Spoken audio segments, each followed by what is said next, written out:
সম্মানিত ভিউয়ার্স, এখানে একটি ডিবি বোর্ড রেডি করা আছে। তো এই ডিবি বোর্ডের মেন লাইনে এমসিসিবিতে মেন লাইনটা কানেক্ট করার জন্য আমরা এখানে 10 RM কেবল ইউজ করেছি।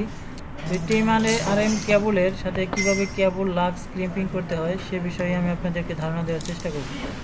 তো ক্রিম্পিং প্লাট দিয়ে ক্রিম্পিং করতে হয়, অর্থাৎ ক্রিম্পিং অর্থাৎ হচ্ছে চুপকানো, অর্থাৎ কেবল লাক্সের সাথে কেবলের ইনসুলেশন রিমুভ করে কেবলের খেয়েগুলোকে স্ক্র্যাপিং করে নিতে হয়, অর্থাৎ ঘষে নিতে হয়।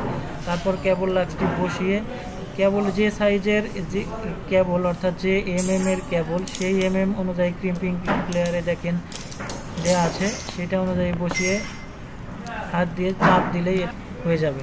তো এই ক্রিম্পিং হওয়ার পরে এটা দেখতে হবে আসলে লুজ আছে কিনা মেন জায়গায়, অর্থাৎ মিডল পয়েন্টে দেওয়ার পরে ক্রিম্পিং করলে খুব সুন্দরভাবে ক্রিম্পিং করা যায়। এটাই ছিল মূলত ক্রিম্পিং কীভাবে করতে হয় সে বিষয়ে ধারণা দেওয়ার জন্য। তো এগুলো এখন সার্কিট ব্রেকারের সাথে লাগাতে হবে, যেন লুজ না থাকে খেয়াল রাখতে হবে। সুস্থ থাকুন, ভালো থাকুন, আল্লাহ হাফেজ।